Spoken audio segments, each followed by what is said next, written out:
Assalamu alaikum. This is your first lecture for the course Introduction to Environmental Science ENSC 1101 with the course code. And in our first lecture, we are going to discuss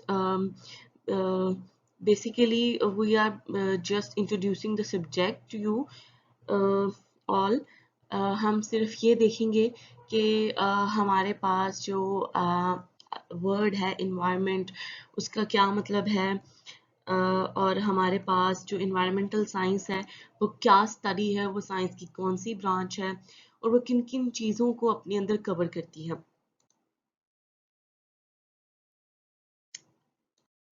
तो सबसे पहले course content देख लेते हैं इस lecture के। जो first lecture है आपका, उसमें हम सबसे पहले इन्वायरमेंट की डेफिनेशन स्टडी करेंगे, इन्वायरमेंटल साइंस की डेफिनेशन को देखेंगे। उसके बाद हम इन्वायरमेंटल हिस्ट्री को देखेंगे कि ये इन्वायरमेंट की जो इम्पोर्टेंस आज जो अभी तक हमारे पास आई है कि स्टार्ट से उसकी हिस्ट्री, उसकी प्रोग्रेस, इन्वायरमेंट को समझने की, उसकी इम्पोर्टेंस की किस तरह डेवलप्ड हुई है with the passage of time.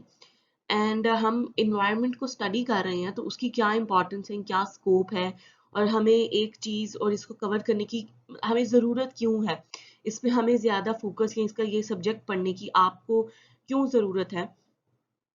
Basically this is an interdisciplinary field. किस तरह इंटरडिसिप्लिनरी फील्ड है, किस तरह ये बाकी सब्जेक्ट्स को, बाकी फील्ड्स को अपने अंदर कवर करती है, हम ये भी देखेंगे। उसके बाद हम कुछ इन्वायरमेंटल साइंस के प्रिंसिपल्स भी देखेंगे। सस्टेनेबिलिटी से, सस्टेनेबिलिटी की टर्म इन्वायरमेंटल साइंस में उसकी क्या इंपॉर्टेंस है उसको भी हम स्टडी करेंगे। इसी तरह हम डिफरेंट इन्वायरमेंटल इश्यूज और अपना are environment through time and economics and environment, क्योंकि आजकल के दौर में जो भी हमारा इन्वायरमेंट है या कोई भी चीज़ है उसको हमेशा इकोनॉमीज के साथ आप उसको लिंक ज़रूर करते हैं, क्योंकि कोई चीज़ आपको फ़ायदा दे रही है तो हमेशा इन टर्म्स हम of time, in terms of money हम उसकी वैल्यू देखने की कोशिश करते हैं। तो अगर हम इन्वायरमेंट को इम्पोर्टेंस देते हैं तो उससे हमारी इकोनॉमी पे क्या इफेक्ट पड़ेगा और हमें किस तरह के स्टेप्स लेने पड़ेंगे, उसके लिए भी हम इकोनॉमिक्स एंड एनवायरनमेंट को स्टडी करेंगे। और तो आइए इन कोर्स कंटेंट में सबसे पहले जो है हम जो इन्वायरमेंट एंड एनवायरमेंटल साइंस को जो स्टडी करना है उनकी डेफिनेशन को हम वो देख लेते हैं। तो सबसे पहले what is environment? Environment is basically everything around us. हमारे इर्द गिर्द जो भी चीज़ है जिससे हम इंटरेक्ट करते हैं या हम खुद, हम सब इस एनवायरनमेंट का पार्ट हैं। हम एज ए ह्यूमन बीइंग और हमारे आसपास जो स्पीशीज़ हैं वो चाहे एनिमल्स की हैं, वो चाहे हमारे जैसे दूसरे ह्यूमन बीइंग्स हों या प्लांट्स हैं या बर्ड्स हैं, कोई भी इस तरह की स्पीशीज जिसके साथ हम इंटरेक्ट कर रहे हैं वो सब हमारा इन्वायरमेंट है। So basically, environment includes living things like we are human beings, animals, and plants. These all things are living things. So basically, first part of environment is living thing, and second part is non-living things. और non-living things में आपके पास कौन सा environment है? जिसमें आपके पास cloud, soil, rocks, continent, बरे आजम यानी कि ओशंस, समुंदर, ये सब चीजें जो है ये आपके पास नॉन लिविंग थिंग का पार्ट है। फॉरेस्ट, ये सब आपके पास फॉरेस्ट आपके पास लिविंग थिंग में आते हैं क्योंकि उसमें आपके पास प्लांट्स भी हैं और उसमें आपके पास एनिमल्स भी एग्जिस्ट करते हैं। तो फॉरेस्ट जो है वो लिविंग थिंग का पार्ट है, लेकिन जो उसके अलावा रॉक्स, सॉइल, क्लाउड्स, ओशन, इस तरह की तमाम चीजें हैं जो कि लिविंग थिंग नहीं है, वो नॉन लिविंग थिंग का पार्ट है। लेकिन लिविंग थिंग हो या नॉन लिविंग थिंग है, वो दोनों ही मिलकर एनवायरनमेंट को बना रहे हैं। तो जो थर्ड पॉइंट है living thing and non living thing के अलावा जो हमने खुद बिल्ड किया है इन्वायरमेंट, यानी एक तो जो हमारे पास सॉइल, रॉक, ओशन, ये जो है ये नेचुरल हमारे पास जो चीजें हैं ये उसको शो कर रही हैं। लेकिन एक वो इन्वायरमेंट है जो हमने बिल्ड किया है, जो ह्यूमन बीइंग्स ने बिल्ड किया है, जो पहले से नहीं था, वक्त के साथ साथ ह्यूमन ने जो तरक्की की है, प्रोग्रेस की है, उसकी वजह से जो है वो डेवलप हुआ है। और जिसमें हमारी बिल्डिंग्स आ रही हैं, जो हमने इतने बड़े बड़े मॉल्स क्रिएट किए हैं, पार्क्स क्रिएट किए हैं।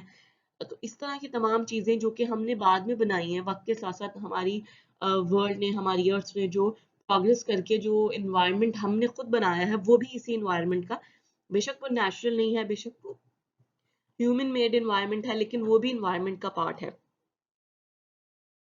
और इसके अलावा जो हमारा सोशल रिलेशनशिप है विद अदर ह्यूमन बीइंग्स और विद अदर एनिमल्स और प्लांट्स और विद अदर स्पीशीज, वो सब भी हमारे पास जो है हमारा रिलेशनशिप, वो भी इन्वायरमेंट है, क्योंकि बेसिकली हम अपनी स्पीशीज से, हम अपने जैसे दूसरे इंसान से या लिविंग थिंग से या नॉन लिविंग थिंग से हम इंटरेक्ट कर रहे हैं।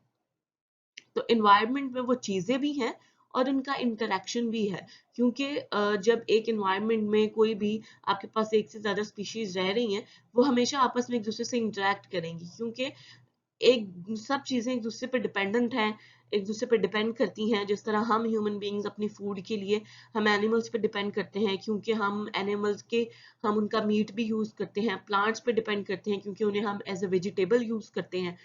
तो वो हमारा इंटरेक्शन है बेसिकली। तो ये जो इंटरेक्शन है हमारा दूसरे लिविंग थिंग्स या दूसरे नॉन लिविंग थिंग्स के साथ, वो भी हमारा इसी इन्वायरमेंट का पार्ट है।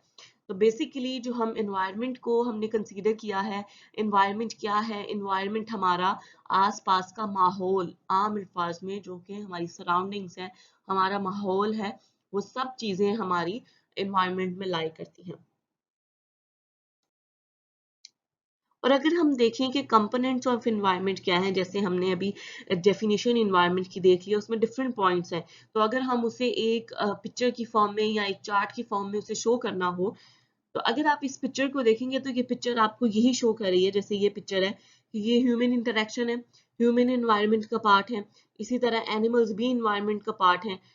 फॉरेस्ट में प्रेजेंट जो प्लांट्स हैं या एनिमल्स हैं, जितनी भी स्पीशीज, माइक्रो ऑर्गेनिजम्स या कोई भी स्पीशीज जो कि फॉरेस्ट में प्रेजेंट होगी, वो सब हमारे इन्वायरमेंट का पार्ट है।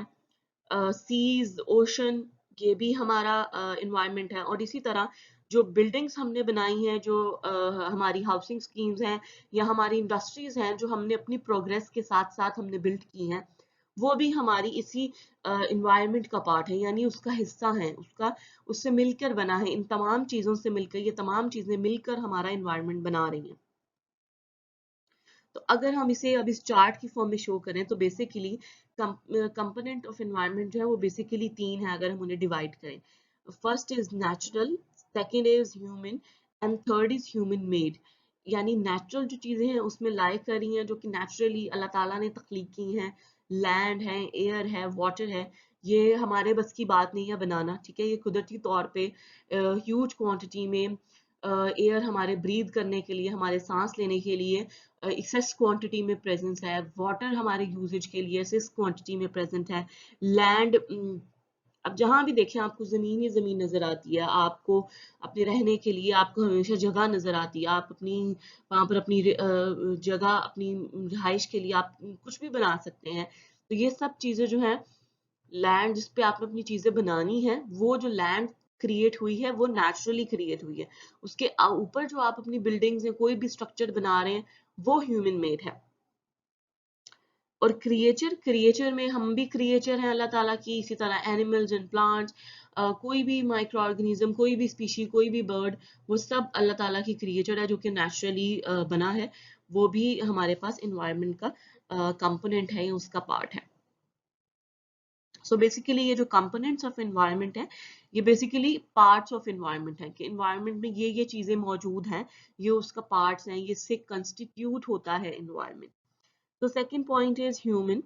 ह्यूमन में आपके पास जो हमारा, अब ह्यूमन में हमारी फैमिली भी है, हमारा फैमिली के साथ भी रिलेशनशिप है, हम इंडिविजुअली भी मैटर कर रहे हैं, और हमारा जो इंटरेक्शन हमारी फैमिली के साथ है, हमारी कम्युनिटी के साथ है, और हमारा जो इन्फ्लुएंस है पॉलिटिकली है, हमारा रिलीजियसली हमारा जो रिलेशनशिप है, हमारा एजुकेशनल, इंस्टीट्यूशनल, और इसी तरह इकोनॉमिकली भी, जो हमारे आसपास यानी ह्यूमन से रिलेटेड जो भी सोशल रिलेशनशिप्स हैं, जो कि हमने अपनी ड्यूटीज परफॉर्म करने के लिए, या अपना हमारा जो इंटरेक्शन, हम लिविंग के लिए, जिंदा रहने के लिए जो हमारा इंटरेक्शन, हम जो भी वो बेशक इकोनॉमिकली हो, वो फाइनेंशियली हो, वो एजुकेशनली हो, किसी इंस्टीट्यूशन के साथ हो, तो वो सब जो है वो भी इसी इन्वायरमेंट का पार्ट है।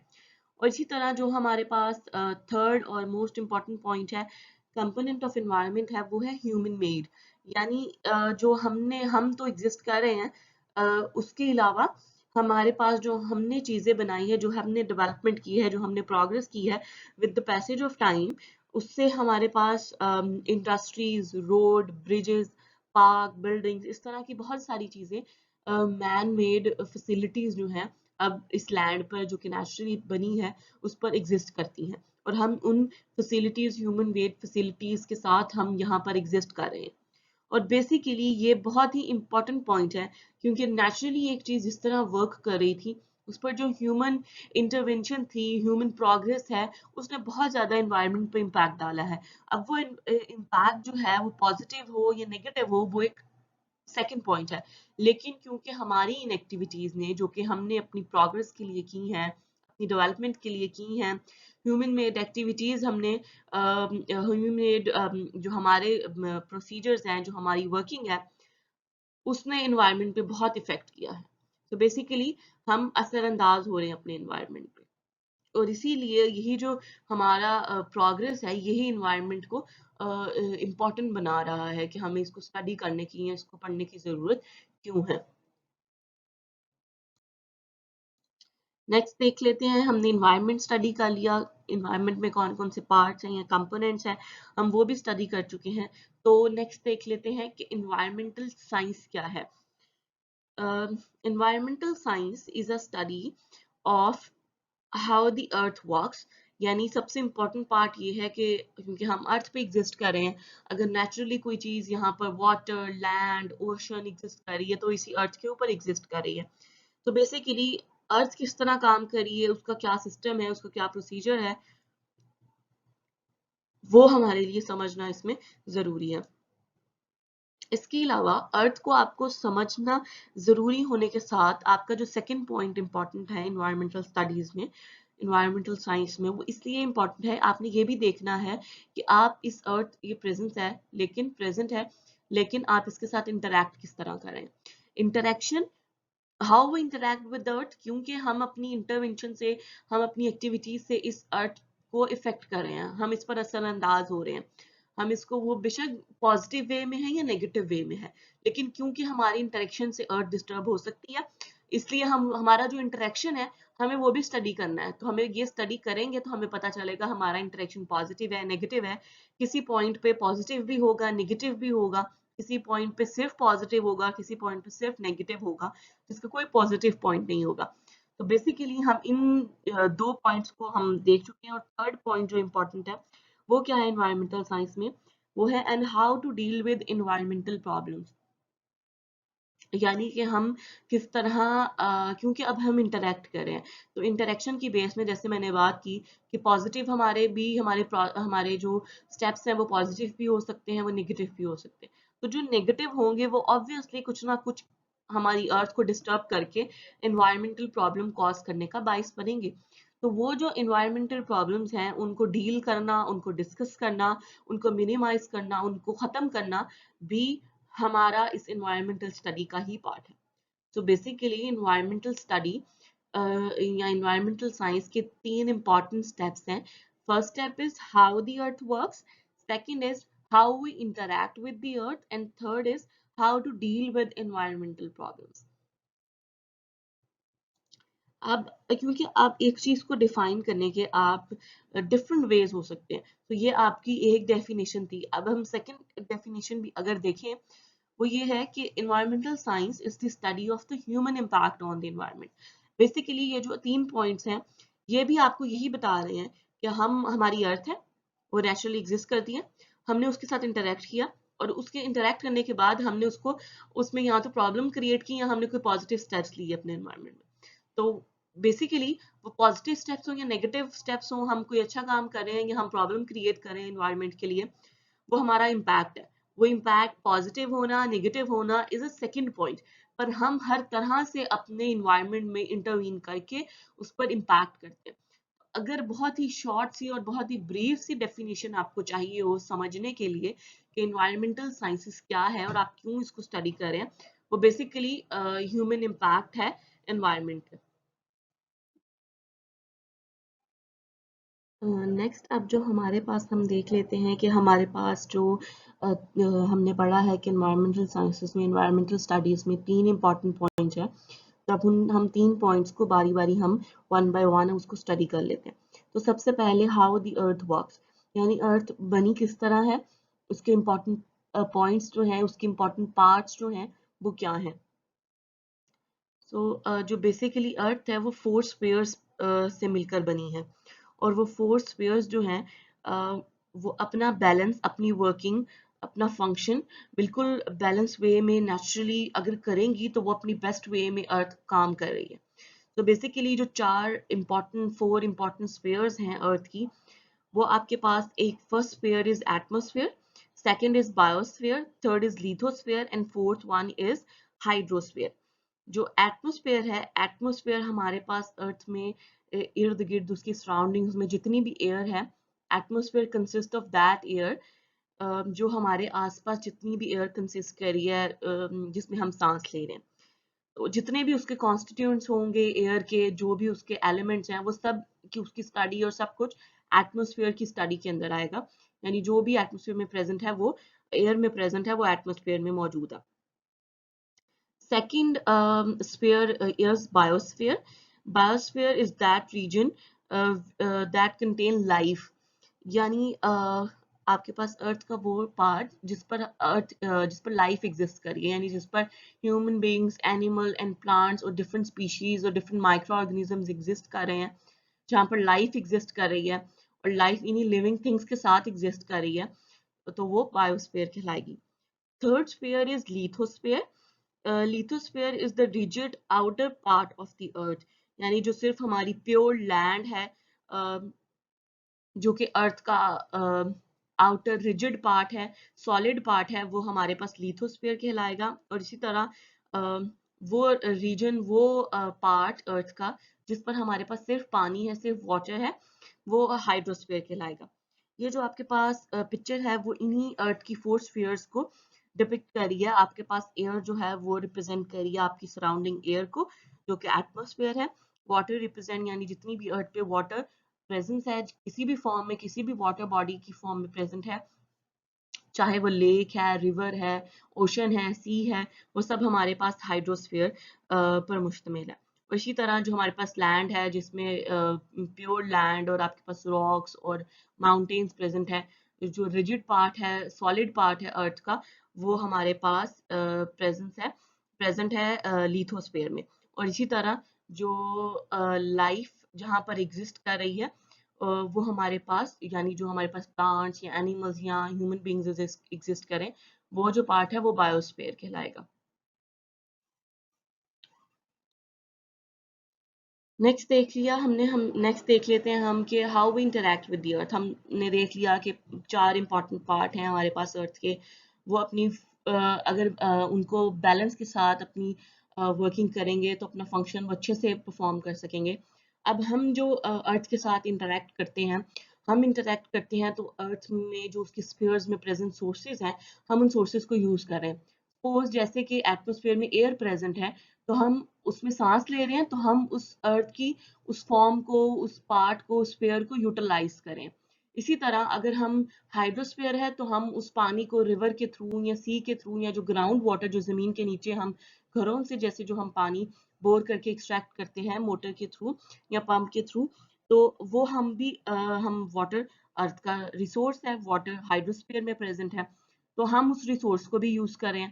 इसी तरह जो हमारे पास बायोस्फीयर है जिसमें लाइफ एग्जिस्ट कर रही है, हम अर्थ में, हमारे पास बायोस्फीयर में एनिमल्स एंड प्लांट्स प्रेजेंट है, तो हम उस रिसोर्स को भी यूज करते हैं। हम ह्यूमन बींग्स उस रिसोर्स को as a source of food, हम एनिमल्स को भी लेते हैं, हम वेजिटेबल्स को, फूड को, प्लांट्स को हम एज अ फूड यूज करें।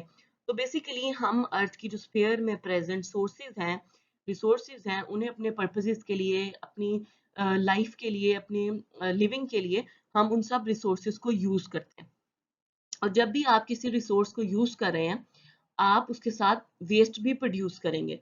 इसकी बहुत ही इजी सी एग्जांपल ये है कि आप घरों में जैसे आपके हर घर में जो है वाटर कनेक्शन है, किचन में है, वॉशरूम में है, लॉन में है, आपके पास हर जगह घरों में आपकी अर्थ का रिसोर्स यूज कर रहे हैं। आप उसका ग्राउंड वाटर जो जमीन के नीचे पानी प्रेजेंट है, आप उसको एक्सट्रैक्ट करते हैं और अपने पूरे घर में आपने उसकी डिस्ट्रीब्यूशन की हुई है।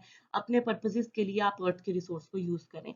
लेकिन उसके बदले में क्या होता है, आपने एक सैनिटेशन सिस्टम, आपने सिवरेज सिस्टम लगाया हुआ होता है, जिसके थ्रू जो फिर आपके घरों से आपके किचन या आपके वॉशरूम या आपके लॉन से जितना भी वेस्ट वाटर जनरेट होता है, वो एक पॉइंट में इकट्ठा होकर वो आपके पास जो मैन होल्स होते हैं आपकी गली में, आपके घर में, बेसिकली आपके घर से फिर आपकी गली में जो मैन होल्स होते हैं, वो उनमें कन्वर्ट होता है। तो बेसिकली आपने अर्थ के जो रिसोर्स है वाटर, उसको यूज किया और इन रिटर्न आपने वेस्ट प्रोड्यूस किया, और वो वेस्ट आपके पास जो मैंने एग्जांपल दी है उसमें वो वेस्ट वाटर है, वो सिवेज है जो कि आप यूज कर रहे हैं। तो बेसिकली हम अर्थ को यूज कर रहे हैं। प्रॉब्लम वहां पर आता है जब हम अर्थ को जो नेचुरल सिस्टम है उसका बैलेंस अपसेट करते हैं। हम जो उसके रिसोर्सेज हैं जितना हम उसको यूज करते हैं मैक्सिमम लिमिट, हम उस मैक्सिमम लिमिट से भी एक्सीड कर जाते हैं। अपनी नीड्स को हम बहुत ज्यादा इंक्रीज कर जाएंगे, कर लेंगे अपनी इंक्रीज को बहुत, अपनी नीड्स को बहुत ज्यादा बढ़ा लेंगे। तो वो रिसोर्सेज को हमें बहुत ज्यादा एक्सट्रैक्ट करना पड़ेगा। हमें जितना उसका मैक्सिमम कैपेसिटी है हम उस लिमिट से भी एक्सीड कर जाएंगे, और उन रिसोर्सेज को एक तो डिप्लीट करते जाएंगे, कम करते जाएंगे। तो बेसिकली हम क्या कर रहे हैं, जो कि एक नेचुरल सिस्टम है, हम उसमें अनबैलेंसिंग इफेक्ट, उसको अनबैलेंस कर रहे हैं। और साथ दूसरा, जो हम अपना वेस्ट भी प्रोड्यूस कर रहे हैं, हम उस वेस्ट को भी मैनेज नहीं कर पाएंगे अगर, तो हम वो भी अपने एनवायरनमेंट को ही पोल्यूट करेंगे और अपने एनवायरनमेंट में ही डैमेज कॉज करेंगे।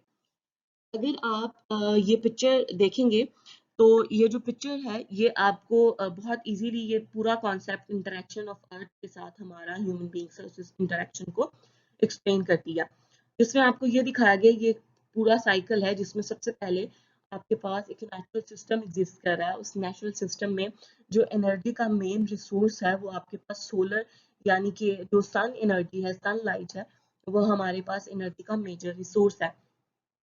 वो जो मेजर रिसोर्स है वो हम भी अपने पर्पसेस के लिए यूज कर रहे हैं। सबसे इम्पोर्टेंट पार्ट ये है कि जो प्लांट्स हैं उस रिसोर्स को, उस एनर्जी को, उस सोलर एनर्जी को वो यूज करते हैं, उस सनलाइट को यूज करते हैं अपनी फूड प्रिपेयर करने के लिए। और बेसिकली फिर उस वेजिटेबल, उन प्लांट्स को, उन वेजिटेबल प्लांट्स को, उन सबको हम कंज्यूम कर रहे हैं अपने फूड पर्पसेस के लिए। तो बेसिकली वो हमारी ही नीड्स को प्लांट्स जो है वो फुलफिल कर रहे हैं। सो ये एक इम्पॉर्टेंट पॉइंट है एनर्जी। उसके बाद हमारे पास जो नेचुरल सिस्टम है उसमें कुछ रिसोर्सेज प्रेजेंट होंगे, वाटर की फॉर्म में, एयर की फॉर्म में, प्लांट्स एंड एनिमल्स की फॉर्म में। ये सब उसके रिसोर्सेज हैं जो कि अर्थ पे रिसोर्सेज एग्जिस्ट कर रहे हैं। हम उन रिसोर्सेज को यूज करना है हमने, हम उनको यूज कर रहे हैं तो वो हमारी कंजम्पशन है, हम उन्हें कंज्यूम करते हैं। कुछ हम रिसोर्स ऐसे होते हैं जिन्हें हम एज इट इज यूज करते हैं। जैसे अगर एयर में, अगर एटमॉस्फेयर में एयर प्रेजेंट है तो हम उसमें कुछ चेंजिंग नहीं करते, हम उसमें एज इट इज ब्रीथ करते हैं, हम उसमें सांस लेते हैं, हम उसमें कोई चेंजिंग नहीं कर सकते। तो वो हम डायरेक्टली उसे कंज्यूम करें। लेकिन कुछ प्रोडक्ट्स, कुछ चीजें ऐसी हैं जो कि रॉ फॉर्म में प्रेजेंट होती हैं, जिन्हें हम एक प्रोसेस से गुजार कर उसे प्रोड्यूस करके हम उसे यूज करें। और जो हमारी प्रोडक्शन कैपेसिटी है, जो हमें कोई चीज़ बनानी है, कोई चीज़ कंज्यूम करनी है, तो हमें उसके लिए क्या चाहिए, हमें उसके लिए हमारा इकोनॉमिक सिस्टम, हमारे पास फाइनेंशियल, हमारे पास कोई पावर्स होनी चाहिए, हमारे पास जिसके लिए हम जो हमारी सिस्टम है उसे यूज कर सके। हमारी जो रॉ मटेरियल हैं, जो रिसोर्सेज हैं, उन्हें हम एक प्रोसीजर से गुजारने के लिए हमें किसी अर्निंग की, किसी इकोनॉमिक सिस्टम की जरूरत है। तो बेसिकली हम उन रिसोर्सेज को या तो हम प्रोड्यूस करके कंज्यूम करते हैं, और या उन्हें हम बना के किसी प्रोसेस से गुजार कर, बेसिकली हम उन्हें कंज्यूम ही कर रहे हैं, हमने यूज करना है। डायरेक्टली भी कंज्यूम करते हैं या उन्हें किसी प्रोसेस से गुजार कर कंज्यूम करते हैं। तो उसके नतीजे में अगर आप किसी प्रोसेस से गुजार कर उसे यूज कर रहे हैं तो आप कोई ना कोई पोल्यूशन क्रिएट कर सकते हैं, आप वेस्ट क्रिएट करेंगे, जैसे कि मैंने आपको वेस्ट वाटर और वाटर की एग्जांपल दी है। इसी तरह हर प्रोसेस से जब आप किसी भी चीज को गुजारते हैं तो आपके पास वेस्ट जनरेट होता है। तो अगर आप उस वेस्ट को या उस पोल्यूशन को इतनी ज्यादा क्वांटिटी में वो जनरेट हो जाएगा, और अगर वो कोई टॉक्सिक वेस्ट होगा जो कि एनवायरनमेंट को डैमेज कर सकता है, तो वो फिर उस जो साइकिल है उसको डिस्टर्ब करेगा, और जो नेचुरल सिस्टम है उसे डिस्टर्ब करेगा। अब यहाँ पर आपको जो पोल्यूशन या वेस्ट क्रिएट हो गई है, अब उस वेस्ट को या तो अब आपने, क्योंकि उसको मेंटेन रखना है ताकि आपका जो बैलेंसिंग इफेक्ट है अर्थ का वो एग्जिस्ट करता रहे, तो अब उस बैलेंसिंग इफेक्ट को आपको रिड्यूस करने के लिए या उसको कम करने के लिए, उसको खत्म करने के लिए, जो कि अनबैलेंसिंग इफेक्ट है उसे आप करने खत्म करने के लिए आपको वेस्ट को या तो रिसाइकल करना पड़ेगा या रीयूज करना पड़ेगा। यानी जो वेस्ट आपने प्रोड्यूस कर दिया है, अब आप उसे दोबारा किसी प्रोसेस से गुजारें या उसे डायरेक्टली किसी और पर्पजेस के लिए उसे यूज कर दें। इसकी एग्जांपल सिंपल सी ये है कि जिस तरह आप प्लास्टिक बॉटल आप कोई भी मशरूब यूज करते हैं, जैसे कोक, स्प्राइट, कोई भी जो कि आपके पास प्लास्टिक बॉटल्स में आता है, आप यूज करने के बाद अगर उस प्लास्टिक बॉटल को फेंक देते हैं सिर्फ, तो ये आप वेस्ट जनरेट कर रहे हैं। लेकिन अगर आप उस प्लास्टिक बॉटल को फर्दर किसी रीयूज कर लेते हैं, अब उसे आप किसी दोबारा उसको वाटर उसमें फिल करने के लिए आप उस बॉटल को यूज कर लेते हैं, उसे दोबारा से आप यूज करें कि आप उसमें पानी लेकर जा सकते हैं, तो आप अब उस वाटर का रीयूज करें, उस बॉटल का रीयूज करें, क्योंकि उसका ओरिजिनल यूज ये था कि उसमें जो कोक की या स्प्राइट की बॉटल है, तो उसमें उसने उस बॉटल को, उस मशरूब को जो है उसने अपने अंदर जो है उसको पैक करना है, तो उसको आपने कंज्यूम, उस बॉटल को कंज्यूम कर लिया। उस बॉटल को कंज्यूम करने के बाद अब जो प्लास्टिक है, अगर आप उसे वेस्ट कर रहे हैं, आप ये एनवायरनमेंट को डैमेज कर रहे हैं। लेकिन अगर आप उस बॉटल को दोबारा इस्तेमाल कर लेते हैं, तो ये आप रीयूज करके उस रिसोर्स को दोबारा से आप यूज करें, जो कि आप अच्छा काम करें, और ताकि नेचुरल सिस्टम जो है वो इस्टेब्लिश रहे। सो बेसिकली अगर आप इस वेस्ट या पोल्यूशन को आप बहुत ज़्यादा क्रिएट करेंगे या अपना जो रिसोर्स है उसको वाइजली यूज़ नहीं करेंगे, उसे आप बहुत ज़्यादा क्वांटिटी में यूज़ कर रहे हैं, या जब आप उसे यूज़ कर रहे हैं तो आप बहुत ज़्यादा यूज़ करते हुए, यानी उसे रॉ फॉर्म में यूज़ करते हुए भी आप उसको अच्छी तरह से यूज़ नहीं कर रहे। इस तरह वाटर की अगर बहुत ही सिंपल सी एग्जांपल है, जैसे अगर आपने वाटर को एज अ रिसोर्स यूज़ कर रहे हैं अपने घरों में डिफरेंट पर्पजेस के लिए, मल्टीपल पर्पजेस के लिए आप यूज़ करें, तो अगर आप जैसे बर्तन धोने के लिए यूज़ करें, तो अगर आप इनका टैप जो है हर पूरे टाइम जब तक आप बर्तन धो रहे हैं वो रन कर रहा है, वो ओपन है, तो ये आप अब उसका जो अपना रिसोर्स है उसको आप वाइजली यूज नहीं कर रहे। तो बेसिकली अपना जो रिसोर्स है जो अवेलेबल है आपको, उसको वाइजली यूज करें, ताकि वो एक तो डिप्लीट ना हो, वो कम ना हो, ताकि वो आपको लंबे अरसे तक प्रेजेंट रहे, और आपका जो एक नेचुरल सिस्टम है जो आपका इस रिसोर्स के साथ इंटरेक्शन है वो मैक्सिमम टाइम तक आपके साथ रहे। Next, third part of environmental sciences is how to deal with environmental problems. यानी अगर आप अब पोल्यूशन आपने क्रिएट कर दी है या कोई आपने वेस्ट क्रिएट कर दिया है अपने रिसोर्स को यूज करते हुए, क्योंकि वो आप उसको किसी भी तरह आप उसे अब क्रिएट हो चुका है, अब क्योंकि वो रिसोर्स जो है वो वेस्ट में कन्वर्ट हुआ है, उसका कुछ पार्ट पोल्यूशन में कन्वर्ट हुआ है, तो अब जो आपका पार्ट है, अब आप उसे खत्म नहीं कर सके उस वेस्ट को या पोल्यूशन को, अब आपका काम ये है कि अब आपने उसे रिड्यूस करने की और उसे एलिमिनेट करने की कोशिश करनी है, कि जिस हद तक आप उसे मैक्सिमम, उसे कम से कम कर सकते हैं, ताकि वो कम से कम आपको नुकसान पहुंचाए, अपने एनवायरनमेंट को कम से कम डैमेज करे। तो उसके लिए आपको अब स्टेप्स लेने की जरूरत है, और उसके लिए आप, ताकि जो आपका जो बैलेंसिंग इफेक्ट है वो कायम रहे और जो अनबैलेंसिंग इफेक्ट है वो कम से कम हो जाए। तो इसके लिए बेसिकली पहले तो आपको डिसीजन लेने की ज़रूरत है, और इस तरह के डिसीजन लें जो कि एनवायरनमेंट को प्रोटेक्ट करें, जो कि वेस्ट और पोल्यूशन जो आप क्रिएट कर रहे हैं वो उसको आपकी एनवायरनमेंट को उससे प्रोटेक्ट रखें, ताकि वो उसको कोई किसी भी तरह का डैमेज ना कर सके। और जब आपको उसके बाद जो इम्पोर्टेंट पार्ट है कि फिर आपको ये तो पता चल गया कि ये प्रोसेस जो है ये इस वेस्ट को या इस पोल्यूशन को जनरेट कर रहा है। अब इम्पोर्टेंट पार्ट है इसके, अब वो प्रॉब्लम क्रिएट हो गई है, तो अब आपने उस प्रॉब्लम को सॉल्व लाजमी करना है, क्योंकि अगर उसे हम अनसॉल्व ही छोड़ देंगे तो वो फर्दर हमारे लिए ही, हमारे इन्वायरमेंट के लिए ही डैमेज कॉज करेगा, और अल्टीमेटली जो ह्यूमन बींग्स हैं या लिविंग थिंग्स हैं वो ही उससे इफेक्ट होंगे, क्योंकि हमें ही इस अर्थ पे अपनी जो लाइफ है वो गुजारनी है। तो बेसिकली अपनी अर्थ की जो जितनी भी हम इन्वायरमेंटल प्रॉब्लम कॉज कर रहे हैं उसको रिड्यूस करना, उसको एलिमिनेट करना भी हमारा ही काम है, ताकि हम अपनी अर्थ को एफिशिएंसी के साथ और कम से कम प्रॉब्लम के साथ हम इसमें रह सकें और इस पर एग्जिस्ट कर सकें। ये जो पिक्चर है ये भी कुछ इन्हीं जो हमारी स्टेप्स हैं, हमारी एक्टिविटीज हैं, हमारी प्रोग्रेस, हमारी डेवलपमेंट से जो इन्वायरमेंट प्रॉब्लम कॉज हो रही हैं, ये उन्हीं पिक्चर्स में, उनमें से कुछ पिक्चर को डिपिक्ट कर रही है, उन उन कुछ चीज़ों को डिपिक्ट कर रही है। तो हमारे पास ये है, वो ये तो ये बता रही है कि आपने जो इन इंडस्ट्रीज या फैक्ट्रीज बिल्ड की हैं उससे जो भी पोल्यूशन क्रिएट हो रही है in the form of air pollution, कोई भी पोल्यूटेंट रिलीज हो रहा है एनवायरनमेंट में, एयर में, तो वो आपकी एयर को पोल्यूट कर रहा है, तो बेसिकली आपकी अर्थ को पोल्यूट कर रहा है।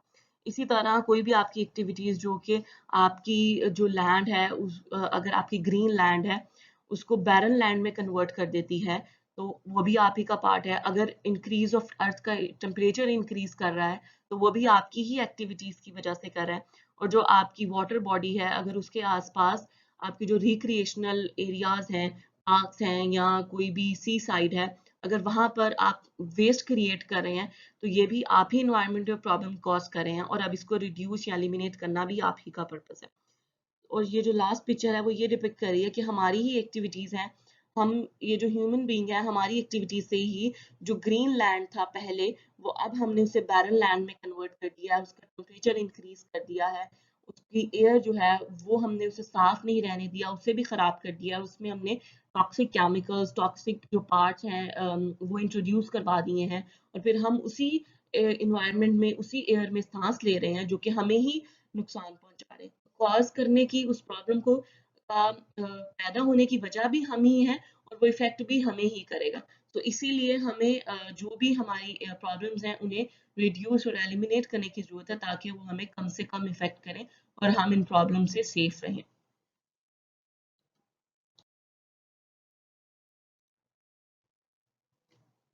Okay, next part is environment, about environmental history. ये जो आज एनवायरनमेंट की बात, एनवायरनमेंट को इम्पोर्टेंस दी जा रही है, और ये जो कोर्स हम पढ़ रहे हैं, स्टडी कर रहे हैं, वो इतना इम्पोर्टेंट क्यों है कि हम उसे किसी कोर्स में उसे पढ़ाएं ताकि लोगों को पता हो। वो इसकी इम्पोर्टेंस जो है एनवायरमेंटल हिस्ट्री के थ्रू हमें पता चलेगी। Before 1960, few people had ever heard the word ecology and the word environment. Then came the publication of Rachel Carson's landmark book, Silent Spring. Basically 1960 से पहले कोई इस तरह की प्रॉब्लम नहीं थी, इन्वायरमेंट प्रॉब्लम बहुत कम थी, माइनर थी, जिसकी वजह से लोगों ने कभी भी इन्वायरमेंट या इन्वायरमेंट से रिलेटेड जो टर्म्स, जो इकोलॉजी, जो कि इकोलॉजी बेसिकली रिप्रेजेंट कर रही है जितने भी हमारा जो अपने एनिमल्स या प्लांट्स या दूसरी स्पीशीज के साथ हमारा जो इंटरेक्शन है उसको रिप्रेजेंट कर रही है। तो जो हम अपनी इकोसिस्टम के साथ, अपने आसपास सराउंडिंग के साथ, एनिमल्स के साथ, प्लांट्स के साथ, तो बेसिकली पहले लोगों का इस पे फोकस नहीं था, ना इन्वायरमेंट पे ना इकोलॉजी पे। लेकिन जो इम्पोर्टेंट पार्ट जो कि इन्वायरमेंट की तरफ फोकस करने का सबब बना, वो एक बुक थी जो कि रेचल कार्सन की बुक है, साइलेंट स्प्रिंग। और ये जो बुक है ये पेस्टिसाइड्स के बारे में थी और पॉइजनस केमिकल्स के बारे में थी, कि जो लोग यूज कर रहे थे अपनी फसलों में, तो अनवांटेड प्लांट्स या वीड किलर्स के लिए, इस तरह के, ताकि जो इंसेक्टिसाइड्स हैं या इस तरह के जो इंसेक्ट्स जो है फसलों में क्रिएट हो जाते हैं उनको खत्म करने के लिए हम डिफरेंट पेस्टिसाइड्स यूज करते हैं, इंसेक्टिसाइड्स यूज करते हैं, वीड किलर्स यूज करते हैं, ताकि जो अनवांटेड प्लांट्स या अनवांटेड इंसेक्ट्स हैं, पेस्टिसाइड्स हैं, वो हमारे पास अनवांटेड जो चीजें हमारी फसलों में हैं जो कि हमारी फसलों को खराब कर रही हैं उसे खत्म कर दें। तो बेसिकली इस बुक में इसी चीज को डिस्कस किया गया कि हम जो इस तरह के केमिकल अपनी फसलों में यूज कर रहे हैं वो क्या कर रहे हैं, वो हमारे ही इन्वायरमेंट को डैमेज कर रहे हैं, और बेसिकली वो हमारी ही जो क्रॉप्स हैं उन्हें डिस्टर्ब कर रहे हैं। और फिर वहां पर जो प्रेजेंट आसपास, क्योंकि आप एक केमिकल स्प्रे कर रहे हैं, तो उधर जो आसपास के प्रेजेंट बर्ड्स हैं वो वहां पर एग्जिस्ट नहीं कर पा रहे, वो अपना नेटिव लैंड छोड़ने पर मजबूर हैं, उनकी स्पीशीज जो हैं वो कम हो गई हैं, क्योंकि वो उन केमिकल के बहुत ज़्यादा एक्सेसिव इस्तेमाल की वजह से, बहुत ज़्यादा उसकी यूज़ की वजह से जो वहाँ की बर्ड स्पीशीज़ हैं वो भी डिस्टर्ब हो रही हैं। तो इस बुक में जब इन चीज़ों का फोकस किया गया, उसने एक बर्ड्स की पॉपुलेशन की बात की कि वो डिस्टर्ब हो रही हैं, उनकी जो हैबिटेट है, उनकी रहने की जगह है, वो डिस्टर्ब हो रही है, और वो डिस्टर्ब इन केमिकल्स की वजह से हो रही है जो आप अपनी क्रॉप्स पर, अपने प्लांट्स पर स्प्रे कर रहे हैं। तो फिर लोगों का जो ध्यान है, जो लोगों की तवज्जो है, वो इन्वायरमेंट और प्लांट और इकोलॉजी की तरफ आना स्टार्ट हुई। At about the same time, several major environmental events occurred, such as oil spills along the coast of Massachusetts and Southern California, and highly publicized threats of extinction of many species. Um, ये जो हमारे पास इन्होंने दो state का जिक्र किया है, एक इंग्लैंड की स्टेट है और साउदर्न कैलिफोर्निया जो है वो यूएसए की स्टेट है। सो बेसिकली कुछ इन्वायरमेंटल इवेंट्स यहाँ पर अकर हुए, जो जिसमें से एक जो है ऑयल स्पिल्स का था। ऑयल स्पिल्स क्या है? ऑयल स्पिल्स बेसिकली जो ऑयल ट्रांसपोर्ट हम करते हैं थ्रू, हम अपनी ओशंस एंड सीज, हम ऑयल ट्रांसफर करते हैं, एक कंट्री से दूसरी कंट्री भी ट्रांसफर होता है। तो अगर वहां पर हमारी ह्यूमन एरर की वजह से, या कोई जो स्टोरेज फैसिलिटी है उसमें कोई लीकेज हो जाएगी, या कोई टैंकर है जिसके थ्रू आप ऑयल को लेकर जा रहे हैं एक कंट्री से दूसरी कंट्री, अगर वो वो क्या हो रहा है, अगर उसमें कोई लीकेज हो जाएगी ह्यूमन एरर की वजह से, या कोई फैसिलिटी में कोई मसला हो जाएगा, उसमें लीकेज हो जाएगी, तो वो जो ऑयल है वो लीक करना शुरू हो जाएगा उस सी में या उस ओशन में जिससे आप उसके जरिए उसे ट्रांसफर करें, ट्रांसपोर्ट करें, और वो ऑयल स्पिल कॉज करेगा, और वहाँ की जो भी बर्ड पॉपुलेशन है वो इससे इफेक्ट होगी। और जितनी भी वहाँ पर मेरीन या एक्वाटिक एनिमल्स, जो कि एनिमल और प्लांट्स एग्जिस्ट कर रहे हैं, एक्वाटिक प्लांट्स और एनिमल्स एग्जिस्ट कर रहे हैं उस सी में या उस वाटर बॉडी में जिसके थ्रू आप ऑयल को ट्रांसपोर्ट कर रहे हैं, जिसके जरिए, तो वहाँ की जो स्पीशीज हैं वो इफेक्ट होंगी। तो ये सेकंड इम्पॉर्टेंट पार्ट था जिसकी वजह से इसकी तरफ जो है, इन इन्वायरमेंटल इवेंट्स ये जो अकर हुए इसकी वजह से इसकी इम्पोर्टेंस जो है उसमें इजाफा हुआ। Then environment became a popular issue. The early days of modern environmentalism were dominated by confrontations between those labeled environmentalists and those labeled in anti-environments. जब भी कोई नई इस तरह की कोई पार्ट स्टार्ट हो रहा है, तो उसमें कुछ लोग उसके जो सपोर्ट में होंगे और कुछ लोग उसके अगेंस्ट होंगे। तो जो इस इन्वायरमेंटल इश्यूज के जो हक में थे, जो इसके इन्वायरमेंट के बारे में बात कर रहे थे, उन्हें इन्वायरमेंटलिस्ट कहा गया, और जो इसके ऊपर फोकस करने को इतना इम्पोर्टेंस नहीं दे रहे थे, वो एंटी इन्वायरमेंटलिस्ट उन्हें कहा गया। जो एनवायरमेंटलिस्ट थे वो ये बिलीफ उनका था कि आपको अपनी development, economic and social development का मतलब ये नहीं है कि आप अपनी प्रोग्रेस के लिए आप जो एनवायरनमेंट है उसे ही डिस्ट्रक्ट करना शुरू कर दें, क्योंकि अगर हम उसे डिस्ट्रक्ट करेंगे तो अल्टीमेटली हमारी ही सिविलाइजेशन जो है वो खत्म होगी। हम ही जिन स्पीशीज पर डिपेंड कर रहे हैं वो भी एक्सटिंक्शन की तरफ जाना शुरू कर जाएंगी, और हो सकता है कि आखिर आहिस्ता आहिस्ता जब हमारा एनवायरनमेंट या हमारी वो स्पीशीज ही खत्म हो रही हैं, खत्म होने के करीब हो जाएंगी, जिनको हम यूज कर रहे हैं, जिन पर हम डिपेंड कर रहे हैं, तो ये भी हो सकता है कि जो हम हैं, हम ह्यूमन बींग्स जो हैं वो भी एक्सटिंक्ट कर जाएं, वो भी खत्म हो रहे, क्योंकि हमारी भी सर्वाइवल जो है वो फिर खतरे में पड़ जाएगी। और जो एंटी इन्वायरमेंटलिस्ट थे वो इस बात पर बिलीव करते थे